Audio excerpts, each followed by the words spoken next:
Welcome to Gamin' Grains, the whiskey gaming channel. I'm your player one, Richard. In today's episode, I'm going to be taking a look at Founding Fox, a 4-grain finished bourbon from the folks over at General George Stillhouse. So grab your controllers, pour yourself a dram, and let's get into it. A few months ago, I reached out to the folks over at General George Stillhouse to see if they'd be willing to send me a sample of their whiskey to review on the channel. They responded with an almost immediate yes. Now, in my experience as an influencer, if a distillery sends you anything, it's usually only about 2 to 4 ounces. So you can imagine my surprise when I opened the mail to find this guy. So it goes without saying that I send out a huge thank you to the folks over at General George Stillhouse. You can bet that I will be sharing some pours with family and friends. Now, General George Stillhouse is a fairly new distillery. They were established in March of 2022 and are located in Falls of Rough, Kentucky. Now, if you're like me, you're probably asking yourself, why open a distillery in the middle of nowhere, Kentucky? Why not open up near some of the bigger distilling communities? More foot traffic, more attention. Well, it turns out that there's actually historical significance to the location of this distillery. The General George that they are referencing on their name turns out is actually General George Washington.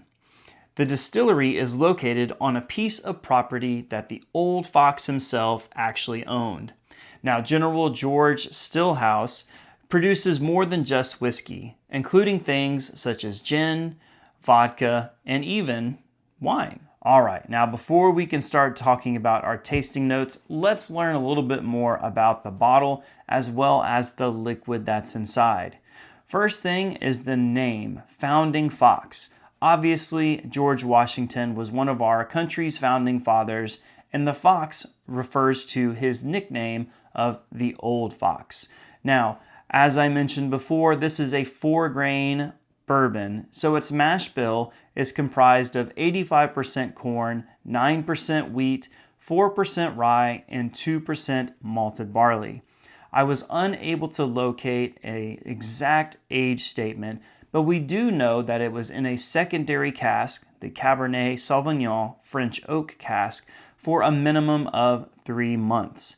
Now, on their website, you are able to purchase this. It is $54.99, and I believe that they ship to, I believe it's 42 or 46 various states. Now, I'm sure if you were to peruse stores in Kentucky, you could probably find them on their shelves. But if you don't have that luxury, then again, you can purchase this on their website. Now, we're going to go ahead and get in on the taste. I'm going to share with you all of the notes as we go along. So first thing that I noticed straight out of the bottle is it has a darker color.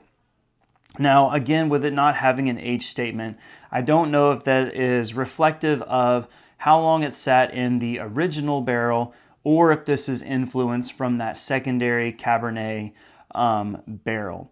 Now, if you're familiar with Cabernet Sauvignon, it is a red wine, so that would lead me to believe that that could have some influence on this particular color. So next on the nose, so some of the things that I'm picking up is there's definitely the sweet note. So again, with it being an 85% corn, on their mash bill, we're going to expect that we're going to get a lot of caramel and butterscotch on the nose. Surprisingly, with it being only 2% rye, there is a slight rye spice note to it. There is definitely influence from the barrel. Has a slight tannic or oaky note to it.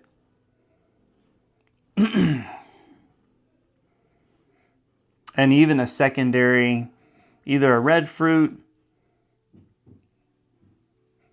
or maybe a stone fruit nose to it. So in on the taste, cheers.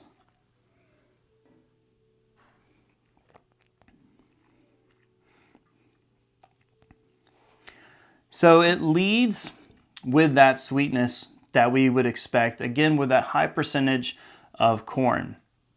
As I'm sitting here talking, that sweetness is very quickly dissipating, leaving a tannic, oaky note to it.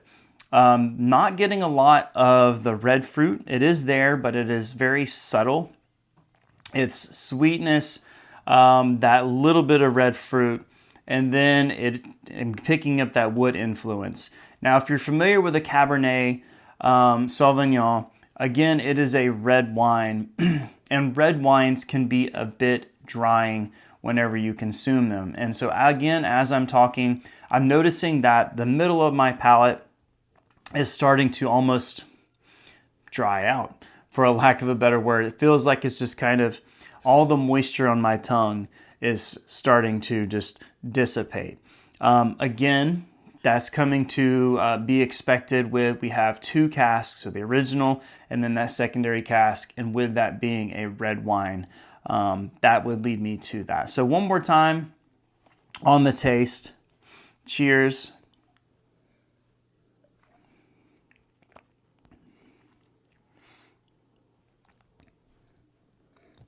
So not too much different from what I described the first go round.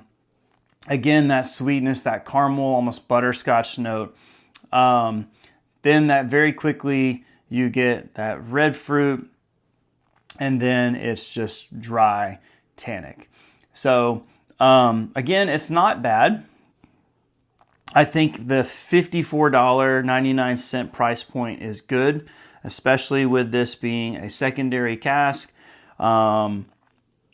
And with it being with that unique mash bill. So all around, it is a great bottle.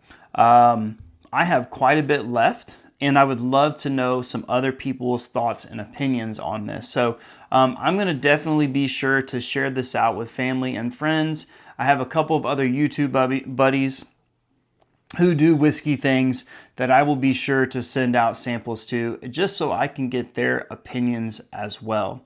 If you're in the Kentucky area, especially Falls of Rough, Kentucky, which is about an hour and a half southwest of Louisville, definitely give them a stop by, take a look at what they have to offer. As I mentioned before, they sell other things as well, gin, vodka. I believe there's a vineyard there that is also on the property, so they do sell wine. They have Kentucky straight bourbon also there. Again, if you can't make it actually to the distillery, they do sell all of those products on their website, which I'll be sure to include in the link below.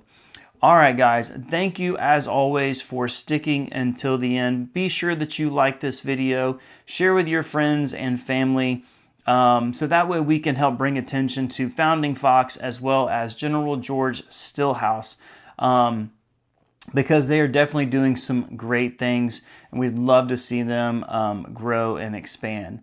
All right, as always, thank you again for sticking to the end. I'm your favorite player one, Richard. Have a good one.